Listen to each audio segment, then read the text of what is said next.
Good morning बच्चों, जय हिंद। मैं श्रीजीत पांडे मॉडर्न पाठशाला से आप सबको आज पढ़ाना जा रहा हूँ इंडियन कॉन्ट्रैक्ट एक्ट 1872। तो बेटा जी, पहले जब इंडियन कॉन्ट्रैक्ट एक्ट 1872 एग्जिस्टेंस में नहीं था, पहली बात एग्जिस्टेंस में कब आई? ये एग्जिस्टेंस में आया 1 सितंबर 1872 में। ठीक है, जब एग्जिस्टेंस में नहीं था उससे पहले जो कॉन्ट्रैक्ट्स होते थे, वो कॉन्ट्रैक्ट अगर कोई फुलफिल नहीं करता था तो अग्रीव पार्टी के पास कोई भी रेमेडी, कोई भी राइट्स नहीं थे। ठीक है, जब इंडियन कॉन्ट्रैक्ट 1872 आ गया तो अभी कॉन्ट्रैक्ट्स अगर कोई तोड़ता है तो अग्रीव पार्टी के पास राइट है, वो लीगली जाकर इसका निवारण कर सकता है। तो पहले केस में था कि वादा किया तो नहीं, लेकिन अब के केस में है वादा किया है तो निभाना पड़ेगा। ठीक है, वादा किया है तो निभाना पड़ेगा। चलिए अभी हम स्टार्ट करते हैं। तो इंडियन कॉन्ट्रैक्ट एक्ट, जैसे कि मैंने क्या कहा, ये जो है क्या नाम है, 1 सितंबर 1872 में एग्जिस्टेंस में आया। और इंडियन कॉन्ट्रैक्ट एक्ट 1872 गवर्न किससे होता है? ब्रिटिश लॉ से होता है। क्यों? क्योंकि 1872 में हमारा इंडिया जो है ब्रिटिश लॉ के अधीन था। ठीक है, समझ में आ रहा है? इसलिए। और ये act applicable as present whole of India है, लेकिन ये जो है कुछ समय पहले तक ये सिर्फ जम्मू कश्मीर को छोड़ के लगता था। ठीक है, लेकिन अब ये हर पूरे देश में लगता है, क्योंकि आर्टिकल 370 में अमेंडमेंट आने के बाद से। ठीक है, अब इंपॉर्टेंट चीज ये है कि भैया इंडियन कॉन्ट्रैक्ट एक्ट में किस बात की डिस्कशन थी? कॉन्ट्रैक्ट की। तो भैया कॉन्ट्रैक्ट है क्या? तो कॉन्ट्रैक्ट है क्या? What is contract? ठीक है, अब ये कॉन्ट्रैक्ट क्या है ये हमें पता करना है। तो कॉन्ट्रैक्ट क्या है? कॉन्ट्रैक्ट है जो डिफाइन है। कहाँ defined? It is defined in where? It is defined under section 2 sub clause H में। सेक्शन 2 क्लॉज एच में डिफाइंड है। सेक्शन 2 क्लॉज एच में क्या डिफाइंड है? इंडियन कॉन्ट्रैक्ट में डिफाइंड है, कहा आता है ये agreement, it is an agreement which is enforceable by law. ठीक है, तो कॉन्ट्रैक्ट क्या है? Contract is an agreement. Contract is what? Contract is an agreement, agreement which is enforceable by law. तो क्या इक्वेशन क्या बन गई बेटा? इक्वेशन बन गई कि there should be an proper agreement and it should be enforceable by law. तो कॉन्ट्रैक्ट क्या दो चीज में था? ये इंक्लूड करता है। एक तो क्या इंक्लूड करता है? एक चीज वो इंक्लूड करता है वो है बेटा जी क्या, एक तो अग्रीमेंट इंक्लूड करता है, साथ में वो अग्रीमेंट एनफोर्सेबल बाय लॉ भी होना चाहिए। ठीक है, तो ये हो गया सिमिलर डेफिनेशन, मतलब सिंपल सी डेफिनेशन ऑफ कॉन्ट्रैक्ट। ठीक है, अब आपने इस कॉन्ट्रैक्ट की जब डेफिनेशन पढ़ी तो उसमें आपने एक टर्म पढ़ा, जिस टर्म को क्या कहते हैं? अग्रीमेंट। तो व्हाट इज एन अग्रीमेंट? तो भैया अग्रीमेंट कहाँ डिफाइंड? अग्रीमेंट डिफाइंड है बेटा जी, कहाँ डिफाइंड है? सेक्शन 2 सब क्लॉज ई में डिफाइंड है। किसके? इंडियन कॉन्ट्रैक्ट 1872 में। ठीक है, तो बेटा जी हम आके देखते हैं सेक्शन 2 क्लॉज ई क्या कहता है कि every promises in every set of promises forming consideration for each others in agreement. तो बेटा जी क्या है अग्रीमेंट? क्या है? कोई भी प्रॉमिस, कोई भी वादा, ठीक है, एक दूसरे से करते हैं जिसमें कंसिडरेशन होता है, उसको अग्रीमेंट। एग्जाम्पल के तौर पे बच्चा क्या कर सकते हैं? जैसे कि मान लीजिए आपने कैब की सर्विस ली। ठीक है, कैब की सर्विस ली। ठीक है, तो सर्विस ली। ठीक है, तो सर्विस तो आपने क्या नाम है उसको क्या किया? उसको सर्टेन पेमेंट्स किया, जो भी अग्रीड पेमेंट्स था वो आपने किया। तो बेटा जी ये क्या है? ये एक अग्रीमेंट है। क्यों अग्रीमेंट? क्योंकि कैब ड्राइवर क्या, कैब ड्राइवर या कंपनी आपको सर्विस दे रही है और आप क्या दे रहे हो? उसको पेमेंट दे रहे हो। यहाँ पर कंसिडरेशन है, तो कंसिडरेशन है, तो इसलिए ये क्या नाम है, क्या हो गया बेटा जी? ये हो गया एक प्रॉपर अग्रीमेंट। ठीक है, अग्रीमेंट जो है आपका जो है वर्बल भी हो सकता है, मतलब बेसिकली ऑरल भी हो सकता है और रिटन भी हो सकता है। ठीक है, अब बेटा जी प्रॉमिस क्या होता है? प्रॉमिस जो डिफाइन कहाँ है? सेक्शन 2 सब सेक्शन बी में डिफाइन से इंडियन कॉन्ट्रैक्ट 1872 में। तो प्रॉमिस क्या होता है बेटा जी? प्रॉमिस क्या है? वन पर्सन जो सिग्निफाइज करता है another person his willingness to do something और absent from doing anything with a view to obtaining an assent acceptance. ठीक है, तो प्रॉमिस क्या है? प्रॉमिस जो है कि किसी बात को करने के लिए हम कहते हैं हम करेंगे, या कहते हैं हम नहीं करेंगे, और उसके लिए सामने वाले को ऑफर करते हैं, उससे एक्सेप्टेंस लेते हैं। तो ये होता है प्रॉमिस। ठीक है, अब अगर हम अग्रीमेंट को एक इक्वेशन पे रखें, अगर हम अग्रीमेंट को एक इक्वेशन पे रखें बेटा जी, अग्रीमेंट को अगर इक्वेशन पे रखें तो इक्वेशन क्या बनती है कि अग्रीमेंट जो है क्या इंक्लूड करता है? Offer plus proposal plus acceptance, मतलब offer plus proposal plus acceptance. ठीक है बेटा जी, अब हमने कॉन्ट्रैक्ट में क्या कहा था? There should be an agreement plus क्या होना चाहिए बेटा जी? क्या होना चाहिए? एनफोर्सेबिलिटी बाय लॉ होना चाहिए। ठीक है, तो इन्फोर्सिबिलिटी बाय लॉ क्या है? ये अग्रीमेंट को कॉन्ट्रैक्ट बनने में क्या होगा? तब एनफोर्सेबल बाय लॉ का जब उसमें क्या होगा? कोई लीगल ऑब्लिगेशन राइज होगी, लीगल ऑब्लिगेशन राइज होगी। If there is any legal obligation, तब फिर हम क्या कहेंगे भैया कि कॉन्ट्रैक्ट जो है एनफोर्सेबल बाय लॉ है। ठीक है, तो सिंपल चीज में क्या होगा? कॉन्ट्रैक्ट, अब सिंपल चीज में क्या, अगर हम कॉन्ट्रैक्ट को एक इक्वेशन रखें, इक्वेशन में ब्रॉड डिफाइन किया है कि कॉन्ट्रैक्ट में क्या accepted proposal plus agreement plus enforceability by the law है, तो वो एक कॉन्ट्रैक्ट है। तो वो एक कॉन्ट्रैक्ट है। ठीक है बेटा जी, अब अब एक टर्म आता है हमारे पास वॉइड एग्रीमेंट, ठीक है, वॉइड एग्रीमेंट। तो बेटा अग्रीमेंट तो हमें पता, वॉइड मतलब क्या होता है, अनवॉइड मतलब क्या हो गया, जो कि एनफोर्सेबल बाय लॉ नहीं है, जिसको लॉ देख नहीं सकती, जो और लॉ के अधीन नहीं आता, वो हो गया एनफोर्सेबल बाय लॉ। जैसे कि अब मान लो क्या नाम है, अब मान लो कि दो फ्रेंड्स थे, एक फ्रेंड ने जो है दूसरे से कहा कि भाई देख, अगर तू रेन करा देगा, अगर तू रेन करा देगा, ठीक है, तो फिर मैं तुझे 200 रुपये दूंगा। अब जो है रेन क्या जो है कोई करा सकता है, नहीं करा सकता, तो ये एनफोर्सेबल बाय लॉ ही नहीं है, तो इसलिए इस पे ये जो है क्या नाम है, अग्रीमेंट वाइड होगा, ठीक है। अब बेटा जी क्या होता है, अब हम बात करते हैं वाइडेबल कॉन्ट्रैक्ट की बात करते हैं। तो वाइडेबल कॉन्ट्रैक्ट क्या होता है बेटा जी, वाइडेबल कॉन्ट्रैक्ट वो कॉन्ट्रैक्ट होता है जिसमें एक पार्टी के पास क्या होता है, ऑप्शन होता है कॉन्ट्रैक्ट को एग्जीक्यूट करने की या फिर जो है कैंसिल करने की। तो ये उसके विल पे डिपेंड करता है कि वो कॉन्ट्रैक्ट को एग्जीक्यूट करना चाहिए, चाहता है या नहीं। जैसे कि एग्जाम्पल के तौर पे बात कर लें, एग्जाम्पल के तौर पे हम आपसे बेटा जी बात कर लें, क्या करते कि एक्स ने, ठीक है, एक्स ने वाई को एक प्लॉट, एक घर जो है सेल किया, ठीक है, घर के सेल पे जो है कॉन्ट्रैक्ट किया, ठीक है। अब एक्स को पता था वो घर जो है, उस घर में एक लूप होल है, ठीक है, एक एक लूप होल है, जो कि जो है क्या नाम है, बेसिकली क्रैक है, लूप होल नहीं, बेसिकली क्या तो क्रैक है, वो ये एक्स जानता था, लेकिन एक्स ने एग्रीमेंट के टाइम पे वाई को ये बात नहीं बताई, ठीक है। अब वाई ने जब ये सेल एग्रीमेंट साइन कर लिया, तो वाई जब उस घर में जाता तो वो देखता है, तो वो देखता है कि आपका जो है क्या नाम है, जो घर है, ठीक है, जो घर है वहां पर जो है क्या नाम है, क्या है, क्रैक पड़ा है। तो वाई के पास क्या बेटा जी, वाई के पास क्या है, ऑप्शन है, वाई के पास क्या है बेटा जी, ऑप्शन है कॉन्ट्रैक्ट को वॉइड करने का, कॉन्ट्रैक्ट को खत्म करने का, कॉन्ट्रैक्ट को रिसिंड करने का या फिर एग्जीक्यूट करने, इसके ऑप्शन पे वाई अगर चाहे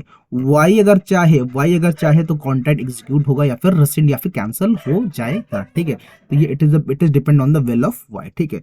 अब एक बहुत कॉमन क्वेश्चन पूछा जाता है, बच्चे बहुत लोग पूछते हैं, क्या पूछते हैं बेटा जी कि क्या अग्रीमेंट कॉन्ट्रैक्ट है, क्या सारे अग्रीमेंट कॉन्ट्रैक्ट? नहीं भैया जी, सारे अग्रीमेंट कॉन्ट्रैक्ट नहीं बनते हैं, लेकिन सारे कॉन्ट्रैक्ट अग्रीमेंट जरूर होते हैं, ठीक है, ठीक है, समझ में आ रहा क्यों क्यों क्यों क्यों नहीं बनते भाई साहब? मैंने सर को बताया कि अग्रीमेंट में क्या चाहिए, एक्सेप्टेंस चाहिए, ठीक है, एक्सेप्टेंस चाहिए और क्या नाम है, ऑफर चाहिए, ठीक है, कोई दिक्कत बात नहीं।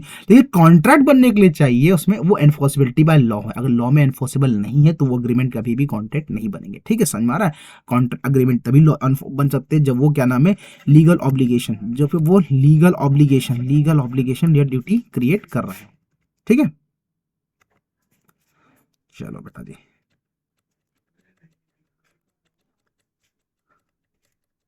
ठीक है। अब बेटा जी बात करते हैं अग्रीमेंट के बारे में। जैसे हमने बताया कि अग्रीमेंट दो टाइप के होते हैं, मतलब होते हैं, एक सोशल ऑब्लिगेशन हो गया, लीगल ऑब्लिगेशन हो गया, ठीक है बेटा जी।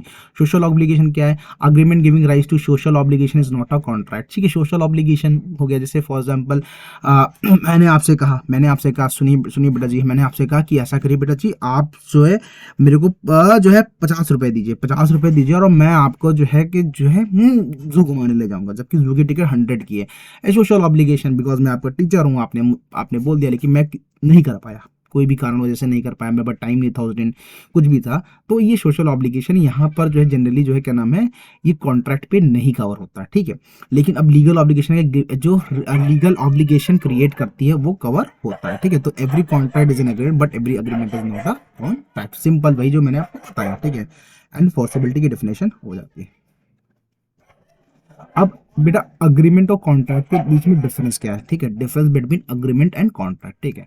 अच्छा बेटा क्या डिफरेंस है, डिफरेंस बहुत सिंपल है, ठीक है। अग्रीमेंट में मैंने क्या कहा था आपको कि अग्रीमेंट क्या है, एक प्रपोजल है, ठीक है, जो कि सामने वाला एक्सेप्ट करता है तो वो अग्रीमेंट बन जाता है। लेकिन कॉन्ट्रैक्ट में क्या है, थोड़ा एक कदम आगे चलना है, क्या करना है बेटा, एक कदम आगे क्या चलना है कि क्या नाम है, कंसिडरेशन के साथ साथ जो है क्या नाम है, वो जो है क्या ना एनफोर्सेबल बाय लॉ भी होना चाहिए, ठीक है। अब एग्रीमेंट में फिर बात कर ले बेटा जी, क्या ऑफर और एक्सेप्टेंस सिर्फ होता है, लेकिन इसमें क्या एग्रीमेंट के साथ साथ क्या बेटा जी एनफोर्सिबिलिटी भी होता है, डिफाइन कर रखा है सेक्शन 2 में, सेक्शन 2H में डिफाइन कर रखा है। एग्रीमेंट कोई जरूरी नहीं लिखित हो, लेकिन कॉन्ट्रैक्ट जनरली लिखित होता है, क्यों, क्योंकि एक हमारे पास जो है क्या नाम है, arbitration arbi arbitration and conciliation act 1996, ठीक है, आर्बिट्रेशन कंसिलिएशन एक्ट 1996, ठीक है, उसमें डिफाइन है क्या उसमें जो है डिफाइन में क्या है, उसमें रिटर्न एग्रीमेंट होना चाहिए। तो अगर रिटर्न एग्रीमेंट होगा तभी कॉन्ट्रैक्ट यहाँ पर हम जो है क्या नाम है, हम जो है ले जा सकते हैं रेमेडी के लिए, ठीक है। इसलिए जनरली कॉन्ट्रैक्ट रिटर्न होता है, ठीक है। लीगल ऑब्लिगेशन की बात कर ले बेटा जी, तो अग्रीमेंट कोई लीगल ऑब्लिगेशन क्रिएट नहीं करता, लेकिन हाँ कॉन्ट्रैक्ट लीगल ऑब्लिगेशन क्रिएट करता है। वन इन ऑर्डर की बात कर ले, every agreement need not be a contract, सारे एग्रीमेंट कॉन्ट्रैक्ट नहीं बनते पर सारे कॉन्ट्रैक्ट एग्रीमेंट्स होते हैं, ठीक है। अग्रीमेंट जैसे कि मैंने कहा it is wide in scope and contract is a very narrow in scope, ठीक है, कोई दिक्कत की बात नहीं है, ठीक है। अब essentials element of the contract, एक वैलिड कॉन्ट्रैक्ट करने के लिए क्या क्या एलिमेंट है जो सेक्शन 10 में डिफाइंड है बेटा जी, कहाँ डिफाइंड है, सेक्शन 10 में है। तो क्या होना चाहिए, पहली बात first of all there should be an agreement, ठीक है, बिटवीन टू पार्टीज, ठीक है।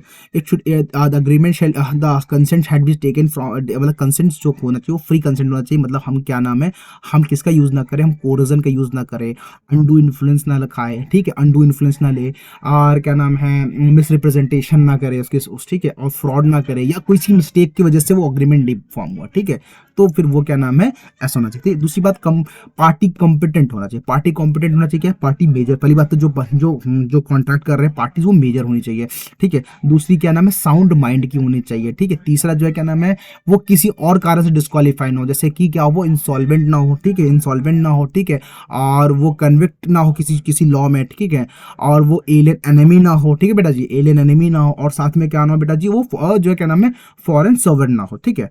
अच्छा, लॉफुल कंसिडरेशन है, कॉन्स्टिट्यूशन लॉफुल होना चाहिए, ऐसा नहीं होना चाहिए कि भाई देखो तुम ऐसा करो कि तुम मुझे घर दे दो और मैं बदले में तुम्हारे किसी दुश्मन को मार दूंगा, ठीक है, तो ये लॉफुल कंसिडरेशन तो है नहीं, ठीक है। तो इसलिए कॉन्स्टिट्यूशन लॉफुल होना चाहिए, ठीक है। या फिर ऐसा भी नहीं होना चाहिए कि मैं समझ लो फॉर एग्जांपल मेरे पास पावर है और तुम्हारे पास पावर नहीं है, मैंने कहा सुन भाई ऐसा कर, तू अपना घर मेरे को नाम कर दे, और तुम्हारी घर की कीमत मान लो आज की डेट में तुम्हारी घर की कीमत मान लो 50 लाख है, लेकिन मैं कह रहा हूँ 5 लाख में मेरे नाम कर दे, ठीक है। अब मैं क्या, तुम मेरे अंडर इन्फ्लुएंस हो, क्योंकि मैं तुम्हारा टीचर हूँ, मैं तो मतलब कर सकता हूँ, तो मैं करके दिखाओ, तो ये कंसिडरेशन लॉफुल नहीं। दूसरी बात फ्री कंसेंट मैंने नहीं लिया, ठीक है। ऑब्जेक्ट लीगल होना चाहिए, कोई लीगल ऑब्जेक्ट नहीं हो। अब मैं से तुमसे मैं जो है क्या नाम है कॉन्टैक्ट कर लूँ कि ऐसा भाई सुन तू XYZ को मार दे, ठीक है, XYZ को मार दे, मैं तुझे 10 लाख रुपए दूंगा, तो ये ऑब्जेक्ट ही लीगल नहीं है, तो भी कॉन्ट्रैक्ट जो है क्या नाम है वैलिड हो ही नहीं सकता लॉ में, ठीक है, ठीक है। और not expressly declare to be void हो, ठीक है। दूसरी चीज भी है क्या, टू पार्टीज होने चाहिए, इंटेंशन होना चाहिए लीगल रिलेशनशिप क्रिएट करने में, फुलफिलमेंट ऑफ लीगल फॉर्मेलिटीज होनी चाहिए, सर्टेनिटी ऑफ मीनिंग्स होनी चाहिए, पॉसिबिलिटीज ऑफ परफॉर्मेंसेज भी होनी चाहिए। मतलब ऐसा ना हो अब जैसे फॉर एग्जाम्पल मैंने तुमसे कह दिया सुन भाई अब तुम्हें जाना है चांद पे जाना है, तुम्हें चांद पे जाएगा तो तुम्हें 5 लाख रुपए दूंगा, लेकिन भाई चांद पे जाना कोई आसान नहीं है ना, पॉसिबिलिटीज ऑफ परफॉर्मेंसेस बहुत ही रेयर है, बहुत कम है, ठीक है। तो ये सब चीजें है, ठीक है। अच्छा, इन सब चीजों डिटेल में समझने के लिए हमने एक स्लाइड बनाई, स्लाइड पे आपको बताते हैं, ठीक है, क्या बताते हैं, two parts, there should be at least two parties for a contract, ठीक है, दो there should be two part, एक आदमी तो अग्रीमेंट कर ही नहीं सकता, कम से कम 2 आदमी चाहिए, 2 से ज्यादा हो तो अच्छी बात है, 2 आदमी चाहिए, और ठीक है। फिर किसी भी मैंने कहा अग्रीमेंट के लिए क्या चाहिए, क्या चाहिए बेटा जी, हमने कहा प्रपोजल चाहिए, प्रपोजल की एक्सेप्टेंस चाहिए, तो भैया ऑफर तो करनी पड़ेगा ना, तो हमने ऑफर की बात कर ली, एक्सेप्टेंस की बात कर ली, लॉफुल कंसिडरेशन हमने बता दिया जो कि लॉफुली जो है जो लॉ में लीगली डिफाइंड होना चाहिए, ठीक है, लॉफुल ऑब्जेक्ट के लिए होना चाहिए, कॉम्पिटेंट पार्टीज होने चाहिए, कॉम्पिटेंट पार्टीज का नाम है क्या, हमने कहा मेजर होना चाहिए, ठीक है, साउंड माइंड करना चाहिए, डिस्क्वालीफाइड नहीं होना चाहिए, डिस्क्वालीफाइड कहा नहीं होना चाहिए, जैसे कि मैंने क्या कहा आपसे, मैंने आपसे कहा कि वो जो है क्या नहीं होना चाहिए बेटा जी, वो क्या नहीं होना चाहिए, पहली बात तो इनसॉल्वेंट नहीं होना चाहिए, ठीक है, इनसॉल्वेंट नहीं होना चाहिए, ठीक है बेटा जी। फिर क्या नहीं होना चाहिए, ये कन्विक्ट नहीं होना चाहिए, किसी एक्ट में किसी लॉ में कन्विक्ट नहीं होना चाहिए किसी चीज का, ठीक है। और साथ में क्या नाम है, एलियन एनिमी नहीं होना चाहिए, एलियन एनिमी नहीं होना चाहिए, ठीक है बेटा जी। और क्या साथ में नहीं होना चाहिए, फॉरेन सर्वेंट का बंदा नहीं होना चाहिए, ठीक है, फॉरेन सर्वेंट नहीं होना चाहिए, ठीक है। अगर होगा तो फिर जो है आपका जो है क्या नाम है बेसिकली जो है आप डिस्क्वालीफाई हो जाएंगे, ठीक है। अब बेटा जी फ्री कंसेंट होना चाहिए, फ्री कंसेंट क्या है, there shall be free consent between the parties to the contract unless it is defined किया कि कंसेंट कैसे लिया, कोरिजन से लिया गया, ठीक है, धमका के लिया गया, अनडू इन्फ्लुएंस के लिया गया, कि समझ में आप तुम जैसे मेरे स्टूडेंट हो और मैंने आपसे जो है क्या नाम है अपना प्रभाव दिखा के आपसे अपने अपने फेवरेबल में एग्रीमेंट करवा लिया, तो वो किसी टाइप का फ्रॉड नहीं होना चाहिए, मिस रिप्रेजेंटेशन नहीं होना चाहिए। मिस रिप्रेजेंटेशन कैसे हुआ, जैसे मैंने बोला अभी आप एग्जांपल देना कि एक्स ने वाई को हाउस सेल किया, एक्स को पता था उसमें क्रैक है, लेकिन उसने वाई को बताया नहीं, उसने कहा वो घर एकदम बस वेल फर्निश्ड घर है, बहुत अच्छा है, उसने बेच दिया, ये मिस रिप्रेजेंटेशन दिया। तो ये या कभी कभी क्या होता है बेटा जी कि दोनों पार्टीज को पता नहीं होता और गलती से मिस्टेक हो जाती है, तब भैया जी नहीं हो पाएगा, ठीक है बेटा जी, तब ये नहीं हो पाएगा, ठीक है। अच्छा, अब intention to create legal relationship है, intention of the parties to contract must be to create a legal relationship between them, ठीक है। अब जैसे कि क्या नाम है, एग्जांपल एक हस्बैंड ने प्रॉमिस किया अपनी वाइफ को कि आप मैं तुम्हें तुम्हारे बर्थडे पे नेकलेस दूंगा, तो वो कॉन्ट्रैक्ट नहीं है, ठीक है। वो तो ऐसे ही जो है क्या नाम है कैजुअली बोल दिया, ठीक है। यहाँ पे कोई लीगल रिलेशनशिप बनाने वाला है, ठीक है। अच्छा, पॉसिबिलिटी ऑफ परफॉर्मेंस होना चाहिए, मतलब the agreement should be capable of being perform, ठीक है। अगर प्रॉमिस ए ने प्रॉमिस कर दिया बी को कि भाई तू रेनफॉल करा दे अपनी मैजिक से, तो मैं तुझे को कुछ पैसे दूंगा, तो ये एग्रीमेंट हो ही नहीं सकता, क्योंकि किसी के पास कोई मैजिक से रेन थोड़ी ना करा सकता है, ठीक है। अब लीगल फॉर्मेलिटीज जो है होनी चाहिए, ठीक है, सारी लीगल फॉर्मेलिटीज को फुलफिल करना चाहिए, ठीक है। अगर नहीं किया तो दिक्कत है, ठीक है। अब बेटा जी हमने क्या ऑफर क्या है, ठीक है। अब हम आज अब नेक्स्ट टॉपिक पढ़ने जा रहे हैं, व्हाट इज ऑफर, ठीक है।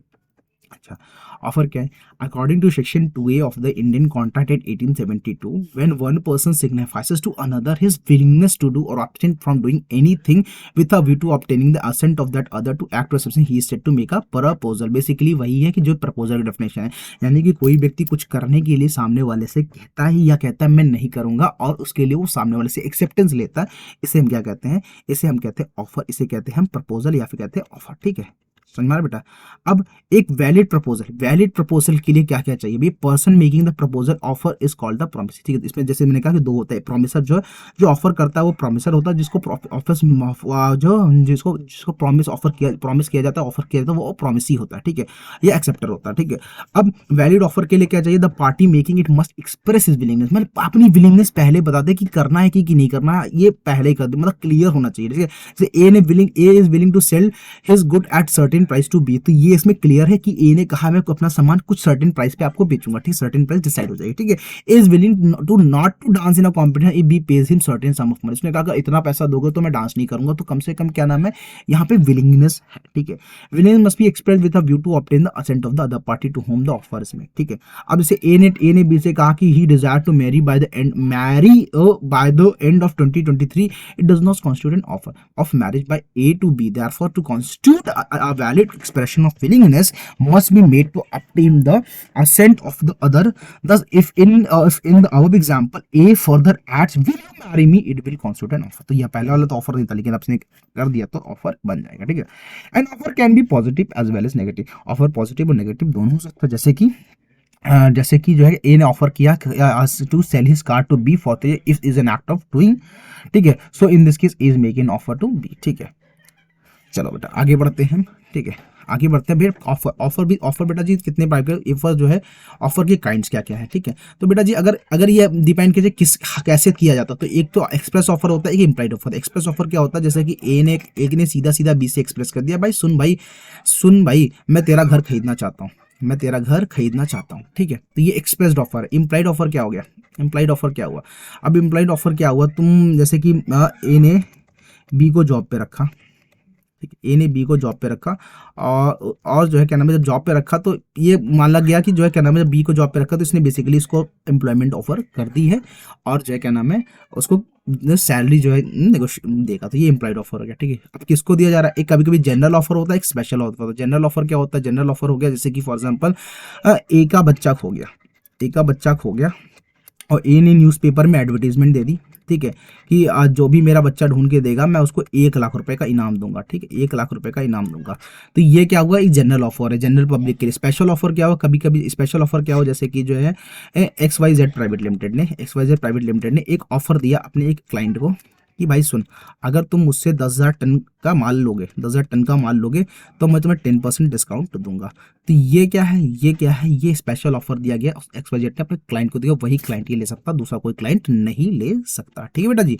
अच्छा, अब आके आते हैं क्लासिफिकेशन ऑफ ऑफर भैया। जैसे मैंने कहा जनरल ऑफर होता है, स्पेशल ऑफर होता है, काउंटर ऑफर होता है, क्रॉस ऑफर होता है, स्टैंडिंग ऑफर होता है। अब बेटा जी ये होता क्या है, तो इसको भी चलो डिफाइन कर देते हैं, ठीक है, इसको डिफाइन कर देते हैं। तो भैया ऑफर में भी एक्सप्रेस, जैसे मैंने कहा कि ऑफर या तो एक्सप्रेस होता है या इम्प्लाइड हो सकता है, ठीक है। ऑफर या तो स्पेसिफिक होता है, जनरल होता है। स्पेसिफिक ऑफर मैंने बोला जो कि किसी पर्टिकुलर पर्सन को दिया जाता है, और जनरल ऑफर क्या है, ये पब्लिक एट लार्ज को दिया जाता है, ठीक है। Offer must create legal relation, offer जो है क्या नाम है, एक लीगल रिलेशनशिप दोनों पार्टी में के बीच में बनाना चाहिए। जैसे कि एक dinner invitation extended by A to B is not a valid offer, कोई इसमें लीगल रिलेशनशिप नहीं है, ठीक है। Offer must be clear and not weak, मतलब देयर शुड बी क्लियरिटी, वहां पर कोई कंफ्यूजन नहीं होना चाहिए। कंफ्यूजन हुआ तो फिर भैया फिर ऑफर किस बात करेंगे आप, ठीक है। A offers to sell B fruits for ₹5,000, this is not a valid offer since what kind of fruit of their specific quantities are not mention, ठीक है बेटा जी। Offer must be communicated to the offeree, मतलब offeree को बिना बताए तो कोई ऑफर कोई एक्सेप्टेंस कैसे एक्सेप्ट नहीं करता, यू शुड कम्युनिकेट इट, तो अगर नहीं किया तो फिर नहीं होगा। जैसे offeree can accept the proposal without the knowledge of the offer, ठीक है। ठीक है, तो जैसे लालमन शुक्ला वर्सेस गौरी दत्ता का एक केस था उसमें है statement of price not an offer, कि किसी ने आपने बोला कि आपने पूछा केले कैसे दी, उसने कहा कि 30 रुपये दर्जन, तो इसका मतलब उसने ऑफर नहीं किया आपको, उसने उसको रेट बताया, ठीक है। Offer can not contain a negative condition, offer में कोई नेगेटिव कंडीशन नहीं हो सकती। जैसे कि जैसे किसी ने ऑफर कह दिया कि अगर आपने अपनी BMW मुझे 50,000 में नहीं बेची तो मंडे तक, तो मैं मानूंगा कि आपने जो क्या नाम है जो है मुझे बेच दी है, तो ये कोई वैलिड ऑफर है ही नहीं, ठीक है। Mere statement of intention is not an offer. Thus, a person who attended the advertised place of auction could not sue for breach contract if the auction was cancelled, ठीक है बेटा जी। चलिए आगे बढ़ते हैं, ठीक है। अभी हमारे नेक्स्ट स्लाइड पे क्या है, ऑफर वर्सेज, अब ये भी इंपॉर्टेंट है कि क्वेश्चन आते हैं इसमें, ठीक है बेटा जी। ऑफर क्या होता है, इन्विटेशन टू ऑफर क्या है। ये ऑफर क्या है, ऑफर हम जो है क्या नाम है अपना एक जो है क्या नाम विलिंगनेस एक्सप्रेस करते हैं दूसरे पर्सन को उसका अप्रूवल लेने के लिए कि भाई मैं ये करना चाहता हूँ। इन्विटेशन टू ऑफर क्या है, यहाँ पर्सन एक्सप्रेस करता है something to another person to invite him to make an offer, ठीक है। हम उसको इन्विटेशन देते हैं कि भाई तू ऑफर कर, तो ऑफर कर। जैसे मैंने फॉर एग्जांपल ओला पे जैसे मैंने OLX पे अपना जो है क्या नाम है, जैसे कि मैंने फॉर एग्जांपल OLX पे मैंने अपना एक फ़ोन डाल दिया सेल होने के लिए, ठीक है। मैंने फ़ोन डाल दिया सेल होने के लिए, ठीक है। अब वहाँ से मैंने बेसिकली इन्विटेशन मंगाई, ठीक है। इन्विटेशन मंगाई, बेटा जी ऑफर करो कितने में दोगे, मैं तो बता दे रहा हूँ मेरा मैक्स जो है 6500 का दूंगा, ठीक है। मैक्स टू मैक्स मुझे 6500 चाहिए, मान लो फॉर एग्जाम्पल जो मैंने कोट कर दिया, तो मेरे को सामने से ऑफर आ रहा है कि भाई मैं इतना दे पाऊंगा, ठीक है। तो ये हो गया बेटा जी यहाँ पर, ठीक है। अब ये कहाँ डिफाइंड है भाई, ऑफर तो डिफाइंड है 2M पर, ये इन्विटेशन टू ऑफर कहीं डिफाइंड नहीं है, ठीक है। अब ऑफर के लिए क्या हमें कॉन्ट्रैक्ट में एंटर करना पड़ेगा, पर इन्विटेशन टू ऑफर हम बिना कॉन्ट्रैक्ट में एंटर भी कर सकते हैं। सेंसेस टू मेक अग्रीमेंट, भाई अग्रीमेंट बनाना जरूरी है, इसमें बिना अग्रीमेंट बनाए भी काम चल सकता है। Offer becomes an agreement when accepted, और ये invitation offer becomes an offer when responded to party to मिल, अगर ऑफर जो है एक्सेप्ट कर लिया जाएगा तो अग्रीमेंट बन जाएगा, लेकिन इन्विटेशन ऑफर का एक्सेप्ट करने पर ये ऑफर बनेगा, ठीक है। सीक्वेंस क्या है, offer can not be act president to invitation, of invitation offer is always an act president to offer, ठीक है बेटा जी। चलो अब मेरा बहुत इंपॉर्टेंट है केस लॉ है, ठीक है। हार्वे वर्सेस फेसी, ठीक है। फैक्ट ऑफ द केस क्या है, अभी हार्वे ने क्या नाम है, हार्वे जो है इंटरेस्टेड था क्या नाम है जैमिकन प्रॉपर्टी खरीदने के लिए, ठीक है। अब फैसी की जमीन पड़े, तो उसने फैसी को एक टेलीग्राम दिया, टेलीग्राम लिखा उसने कहा भाई will you sell us Bumper Hall Pen, तो क्या आप अपना बम्पर हॉल पेन हमें बेचेंगे। टेलीग्राफ में आपने कहा लोएस्ट कैश प्राइस, ठीक है। आंसर जो है पेड दे दिया, ठीक है।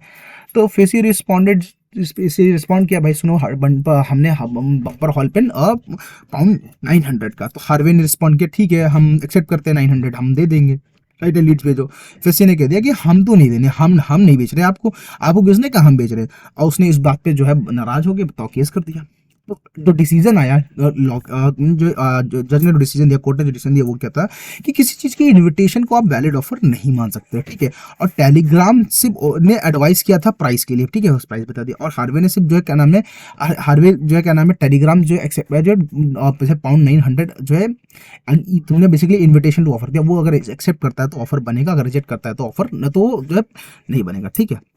अब बेटा जी हम बात करते हैं एक्सेप्टेंस की बात क्यों करना पड़ रहा है, क्योंकि हमने क्या कहा था कि ऑफर प्रॉमिस क्या होता है, स्पेसिफिक ऑफर होता है प्लस उसमें एक्सेप्टेंस होना चाहिए तभी वो बन पाएगा, ठीक है। तो हमें एक्सेप्टेंस के बारे में पढ़ना पड़ेगा, ठीक है।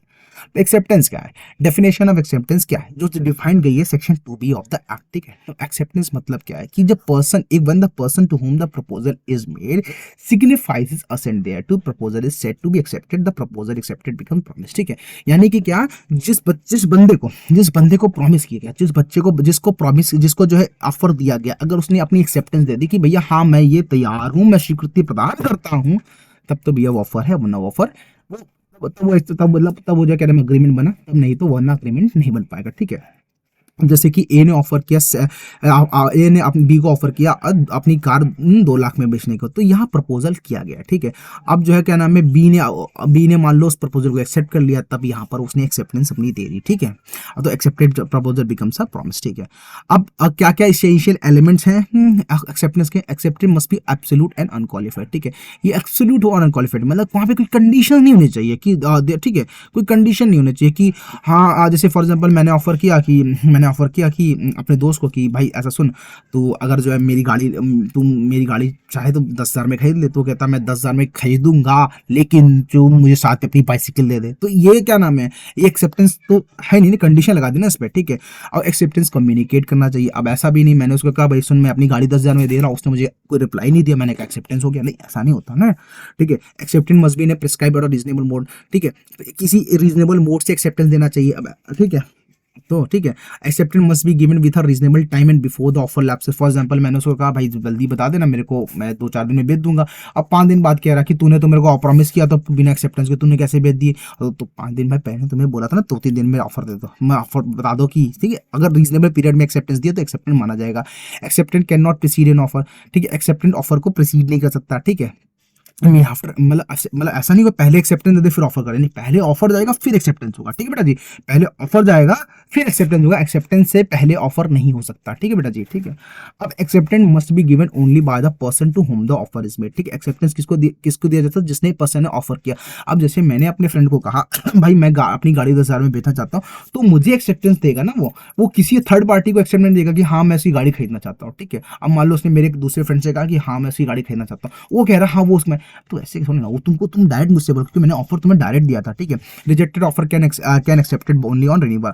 अब मैंने समझ लो कि उसने पहले रिजेक्ट ऑफर कर दिया, तो तभी वो एक्सेप्टेंस मान ली जब मैं उसको उस ऑफर को फिर से रिन्यू करूंगा, ठीक है। अच्छा, अब बेटा जी बहुत इंपॉर्टेंट पार्ट है communication of offer acceptance and revocation, ठीक है।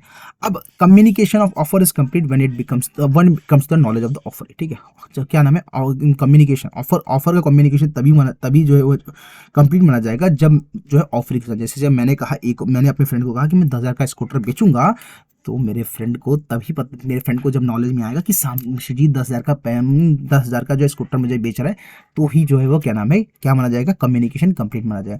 अब कम्युनिकेशन का एक्सेप्टेंस कंप्लीट तब माना जाएगा अगेंस्ट द ऑफर, ठीक है, जिसने मेरे हिसाब तो जब ऑफरी ने अपनी एक्सेप्टेंस दे दी है, ठीक है, और जब against the offeree when acceptance comes to the knowledge of the offer, जब अब समझ लो उसने मुझे एक्सेप्टेंस दे दी, उसने मुझे फोन पे एक्सेप्टेंस दी, मतलब मुझे सुनाई नहीं पड़ा, तो नहीं माना जाएगा। इसने मुझे लेटर लिखा, तब तक नहीं माना जाए, तब तक मैं लेटर पढ़ना लूँ, मेरा लेटर मिलना जाए, रिसीव ना हो जाए मेरा लेटर, ठीक है, तब तक, तो ये बात होगी, ठीक है। Revocation and withdrawal cancellation of offer. Revocation of offer is valid before offer puts the acceptance in course of transmission and it is out of his reach to stop it, ठीक है। Revocation acceptance is valid before acceptance comes to the knowledge of the offer, ठीक है बेटा जी। अब आज के दिनों में क्या नाम, लोग फोन पर जो है क्या नाम है कॉन्ट्रैक्ट्स कर लेते हैं, तो ये भी जो है कवर किया गया है, ठीक है। कॉन्ट्रैक्ट ओवर द टेलीफोन, ठीक है, contract over telephone can be a valid contract, कोई दिक्कत बात नहीं है। It is important that acceptance must be audible, heard and understood by the offer, ठीक है। जो क्या नाम है ऑफर है वो ऑडिबल हो, ठीक है, सामने वाला पार्टी सुन पा रहा हो और अंडरस्टैंड कर पा रहा हो, ठीक है। If during the conversation telephone lines go dead, ठीक है, अब मान लो आप बात कर रहे हो, नेटवर्क खराब हो गया, टेलीफोन लाइंस काम नहीं कर रही हैं, तो offer does not hear the offer is word of acceptance, there is no contract of the moment, अगर उसने नहीं सुन पाया तो कोई मोमेंट नहीं होगा, कोई कॉन्ट्रैक्ट नहीं माना जाएगा। लेकिन if the whole conversation repeated and offer hears and understand the word of acceptance, the contract is complete. इसी के रिगार्डिंग एक केस लॉ है जिसका नाम है कन्हैया लाल वर्षद दिनेश्वर चंद्र, ठीक है, दिनेश्वर चंद्र, उस केस लॉ में इसको ये बातें डिस्कस की गई हैं, ठीक है, वहां पे कॉन्ट्रैक्ट पर, ठीक है बेटा जी। अब क्या है, how revocation proposal is, revocation का प्रपोजल कैसे दिया जाए, सेक्शन 6 में डिफाइंड है। क्या सबसे पहली बात तो क्या, by the communication of notice of revocation by the proposer to the other party, ठीक है, ठीक है, एक तो तरीका ये हो गया। दूसरा क्या बोल रहा है, by the lapse of the time prescribed in such a proposal for its acceptance, और if no time is so prescribed by the lapse of a reasonable time without communication of the odd acceptance, ठीक है। और तीसरा क्या है, by the failure of the acceptor to fulfil a condition precedent acceptance, ठीक है। अब जो एक्सेप्टर ने फुलफिल नहीं कर पाया कुछ कंडीशन, इस वजह से by the death of insanity of the proposer if the fact of his death insanity comes to the knowledge of the acceptor before acceptance, ठीक है। अब जैसे कि फॉर एग्जांपल हमने कोई कॉन्ट्रैक्ट किया था, आपने किसी क्लाइंट किया और क्लाइंट की डेथ हो गई, तो फिर जो है बेटा जी कॉन्ट्रैक्ट जो है प्रपोजल जो है क्या नाम है रेवोकेट हो जाएगा, ठीक है। Offer is not accepted in the prescribe mode and if no mode is prescribe is of some usual and reasonable manner, ठीक। अब जिस वैसे उसने उस मोड में एक्सेप्ट नहीं किया, फॉर एग्जाम्पल मैंने कहा भाई रिप्लाई मेल पे कर देना, उसने मेल पे रिप्लाई नहीं किया तो नहीं माना जाएगा, ठीक है। ऑफर ने काउंटर ऑफर कर दिया तो फिर वो जो है रेवोकेट हो जाएगा, पहले पुराना पर नया ऑफर चलेगा, ठीक है। तो ये था बेटा जी सब इंडियन कॉन्ट्रैक्ट एक्ट 1872, ठीक है। अब इसके रिगार्डिंग आपको कोई क्वेरीज हो प्लीज़ आप कमेंट करें, उसका आंसर्स हम देंगे आपको, ठीक है। Please hit the bell icon, subscribe our channel, ठीक है, और help us to grow and जिससे हम आपके लिए इसी तरह की एजुकेशनल वीडियोस लाते रहें। Thank you. जय हिंद।